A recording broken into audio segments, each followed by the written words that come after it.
naudzubillah min Zalim. dan kita sebagai hamba Allah, kalau memang kita dalam ketaatan, Allah berikan suatu yang namanya musibah, maka itu sebagai suatu ujian yang tadi guru kita nyatakan naik kelas. Kelas. Kita udah taat, kok masih kena, berarti Allah sayang sama kita, benar nggak? Rasulullah aja juga diuji oleh Allah, masa kita kagak diuji, enak aja. Iya. Nah, ketika kita memang tidak taat, mungkin kita jauh dari Allah. Ya, bahasanya nih kalau kata orang mah, kita misalnya masuk sumur nih. Ya. Kan kalau ada orang gali sumur tuh ya, Ya. kan kalau kita panggilnya pelan, bang, dia nggak naik-naik, nggak nengok-nengok. Nggak kedengeran. Kita timpuk pakai kerikil, nggak nengok-nengok. Heeh. Pas kita tuk, ya Batu kan? kali. Apa sih? Gitu kan, lagi ini nih, lagi gali sumur. Heeh. Jadi harus dikasih peringatan dulu, sedikit nggak nengok, maka bruk aja baru dia nengok. Jadi Allah ingin agar kita kembali kepadanya.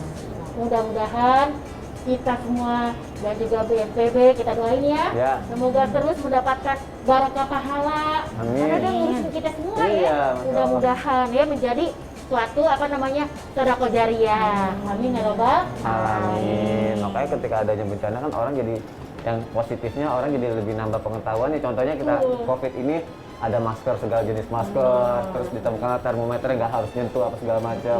Terus alat-alat canggih yang akhirnya bisa ngedeteksi ada di mana-mana aja nih bencana apa segala macam Yang gitu penting ya. dia harus sadar diri. Iya. Tapi kalau kita sadar sendiri, orangnya nggak sadar. Kita Nah, harus sadar. kita sedang bersama orang-orang yang kreatif dan disiplin. Nah, Ustaz. BNPB gitu lah. BNPB. Jadi aku mau ngasih kesempatan untuk teman-teman dari BNPB, kali aja kan ini lagi sama guru-guru kita, ada yang mau ditanyain nggak nih gitu. Siapa yang mau nanya boleh angkat tangannya. Ibu. Wanita. Oke. Assalamualaikum Ustadz, saya Lia dari Humas BNPB. Ya. Mau nanya nih ke Ustadz Sam, boleh? Wah. Udah punya pasangan? Udah. Ya. Boleh kan? Boleh. Tadi harusnya ya nggak apa-apa deh. Boleh mbak, jangan ibu. Masih muda banget dia.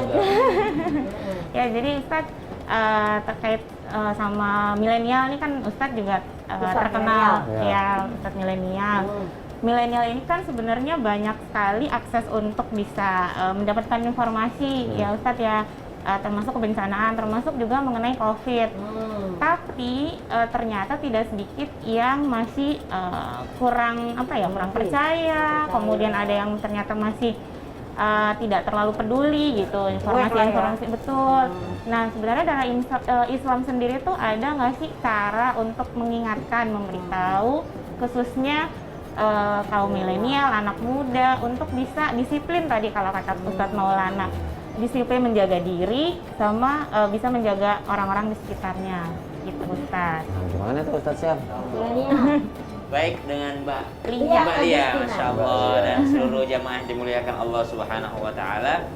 Jadi Islam itu Al-Quran pertama kali turun di kota Mekah, pada orang-orang Arab yang paling mengerti bahasa Arab. Tapi banyak nggak di antara mereka yang tidak beriman? Banyak. Ya. Banyak nggak di antara mereka justru malah memusuhi Muhammad Sallallahu Alaihi Wasallam? Banyak justru. Banyak di antara mereka sebelum Nabi mendapatkan wahyu dan sebelum Nabi diangkat menjadi Rasul, mereka temannya Nabi. Abu Lahab pamannya Nabi, kemudian Abu Jahal juga pada saat itu. Mereka adalah orang-orang yang dekat dengan Nabi gitu.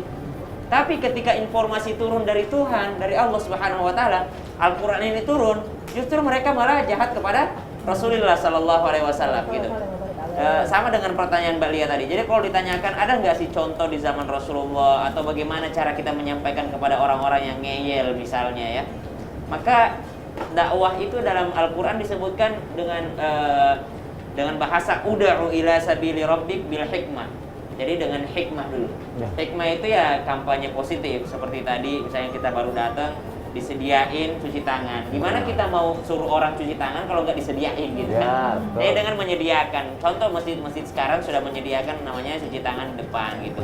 Kemudian kampanye apa lagi? Kampanye masker misalnya. Ya kita kasih tahu fungsi-fungsi daripada masker. Walaupun tidak sedikit yang setelah tahu informasi malah semakin ngeyel gitu. Jadi ada